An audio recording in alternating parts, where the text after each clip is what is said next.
نو په اولونو مسلمانانو کې زید بن حارثه مو رضی الله عنه. د مختصر واقعه دا ده چې د زید بن حارثه چې و د یو ځل د خپل مور سره د ماماګانو کروانو او د ماماګانو قبیله چې و نو هغې ته بنو کلب وایي. نو د عربو قانون دا و ما تاسو ته ووي چې آزاد سړی به ونیو ایسته به غلام که ظالمانو په چا به یې خرڅ کړو. او د مور سره روانو نو یو قول خدا دی د بعضو مورخینو چې دا د دې په قبیله باندې حمله شو او بس دی چا تختولی او ایسته غلام کو.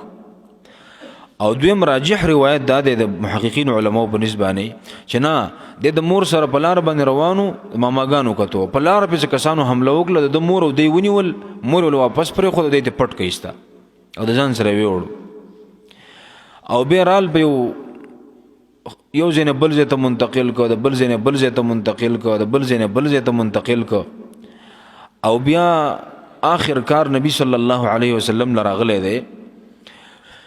نو دا زید بن حارثه چې و د غلام شو او بیا دغه کسانو چې نیولی نو دیو راوړو په دې مکه کې یو بازار و د سوق حباشه په نوم باندې.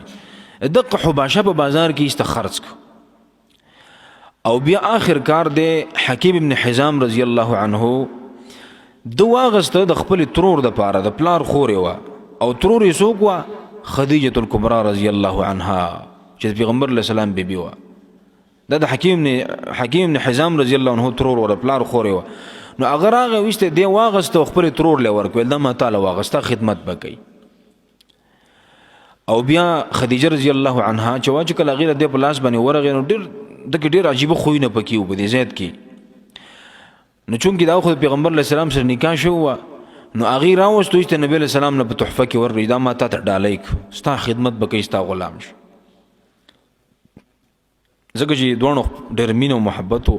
د الله پیغمبر ته خپله بیبي ډېره زیاته ګرانه وه ډېره مینه وه ورسره او دې ته هم د الله پیغمبر ډېر زیات محبوب و ځکه د الله نبي دی که نه او ډېر ښایسته خویونه پکې دي ښایسته صفات پکې الله پیدا کړي.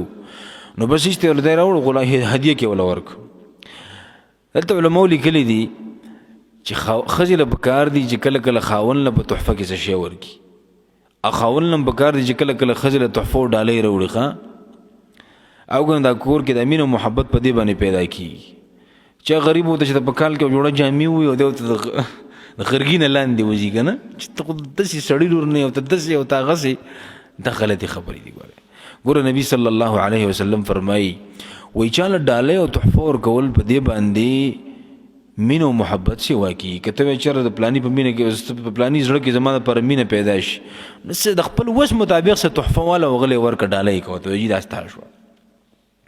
او تجربه دا ده زموږ یو ملګری دی هغه وایي که نه وایي یاره وایي داسې ما ته څوک زما څه چې خلک میلاو شي ما ته څوک یاد نه پاتې کېږي وایي څوک راله معمولي شان ډالۍ م راکوي بیا زما نه نه یېږي هېڅ راته یاد وي په هر ځای کې راته چې کوم ځای کې میلاو شو موقع تحفې راته مخې ته شي یاره دا خو هغه پلانۍ دی ما نه چې پلانۍ تحفه راوړې وه.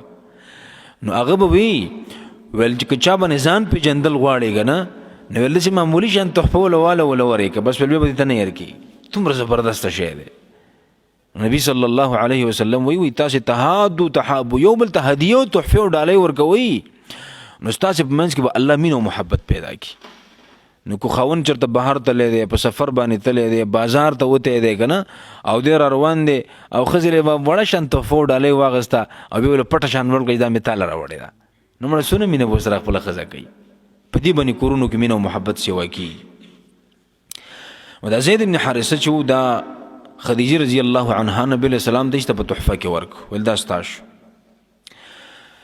بیا داسې وشوه چې د زید بن حارثه پلار دی او ترې دی د پلار نوم خو حارثه دی او تر نوم یې کعب دی. دوی راووتلو د ده په تلاش کې یو نه تپوس د بل نه تپوس یاره چا ظالمانو زموږ یو هلک تختولی دی او اوس یې پته نه لګي چې چېرته دی. نو آخر کار مکې ته راله او بیا یې په مکه کې تپوس وکړو چا ورته ووایي چې مکه کې دی. نو چې مکې ته رال نو خلکو ورته ووایي چې خو د محمد څه دی صلی الله علیه وسلم. نو دې رال د نبي علیه السلام خدمت کې حاضر شو د الله پیغمبر ته وایي چې زموږ یو هلک دی او زموږ نه ورک شوی چا تختولی دی او موږ ته چا ویلي چې په تا باندې چا خرڅ کړی دی. نو بعضو روایتو کې دا راځي چې د پیسو اپر یې مته وکړو چې دې ته زموږ څه پرېږده او موږ به تاله پیسې درکړو. نو د الله د پیغمبر اخلاق خو مخلاق و که نه د نبوت نه مخکې چې د هغه کوم څومره ښایسته اخلاق و د نبوت نه پس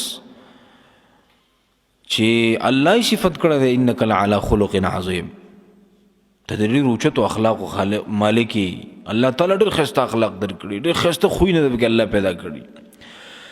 وایي نبي صلی الله علیه وسلم ورته وایي چې بالکل زید زما سره دی او ستاسو بچی دی چې تاسو وایي زمونږ بچی دی، خو داسې به وکړو چې خیر د زه در کومه، خو اختیار به ستاسو دی بچي له ورکو. که دی زما سره پاتې کېده، که ستاسو سره تو نو بس بغیر د پیسو د زه پرېږدم، زه یې بوځي ستاسو بچی دی، زما پیسه زور دی. خو که زما سره پاتې کېده نو ګورې تاسو به بیا زور نه کوئ. هغه ډېر خوشحاله و چې دا خو ډېره ښایسته خبره ده، دین هم بله ښه خبره وي. او په زړه کې یې دا و چې دی خو زمونږ بچی دی، چې که دی ولې اختیار ورکړي نو دا بله څنګه بچی چې هغه پلار پرېږدي د بل چا څه پاتې کېږي. نو چې کله زید راوغوښتو نبي صلی الله علیه وسلم ورته بچی ویل دا پېژني؟ ویل لا وجود یو مې پلار دی بل مې تره دی. ویل تا ته اختیار دی که ته زما څه پاتې کېږي دی اوس سره چې دا پسې راغلي دي. نو زید بن حارثه وایي نبي صلی الله علیه وسلم ته مو وکته او دې ترونو ته تره او پلار ته مو وکته او بیا ورته ووایي چې دا زه چې په کوم کور کې یم که نه داسې کور خو په نصیب باندې میلاویږي. زه خو ډېر نیکبخته انسان یم، زه خو د الله ډېر زیات خوښ یم چې دې کور لی راوستی یم، دې نه بل ښایسته کور وي زه به دا پرېږدم. وایي زه پلار او تره سره نه ځم، زه به ستاسې یم دغه شان. نو پلار او ترې چې دا خبر واورېد نو هغې حیران شو چې ده باندې څه چل شوی دی، لیونی شوی دی، څه چې اثر پرې دی چې دی پلار او تر پرېږدي، خپل مور او پلار پرېږدي، خاندان پرېږدي او د یو عام سړي سره پاتې کېږي. دا هغه زمانه ده چې نبي صلی الله علیه وسلم ته لا نبوت نه دی میلاو ورې، هغه زمانه ده. نو بس هغې لاړ، خو سړی په دې مطمئن شو چې سړی په سور کې دی، خوشحاله دی. او زه معلوم شو، لاره مار ورته معلومه شوه، زه معلوم کو د دې ځای نه لاړ. نو د نبي صلی الله علیه وسلم چې د عمل ولید نو د الله د پیغمبر مینه ورسره نور هم سیوا شوه چې ته ګوره د پلار پرېښود او مال یې ترجیح راکړه. او بیا نبی علیه صلات وسلام سره ډېره موده و، بیا له نبی علیه السلام د خپل پلار وینځه هغه له نبی علیه السلام په نکاح واغسته، ام ایمن رضی الله عنها چې دا د پیغمبر علیه صلات وسلام د پلار نه پاتې شوی وه، نو هغه له نبی علیه السلام ایسته په نکاح باندې واغسته. او بیا الله له دغه یو بچی هم ورکړه د اسامه په نوم باندې، اسامه بن زید رضی الله عنه. نبی علیه صلات وسلام به د ام ایمن سره ډېره مینه کوله او د دغه سره هم کوله، د زید بن حارثه سره او د اسامه سره ټولو سره ډېره زیاته مینه کوله.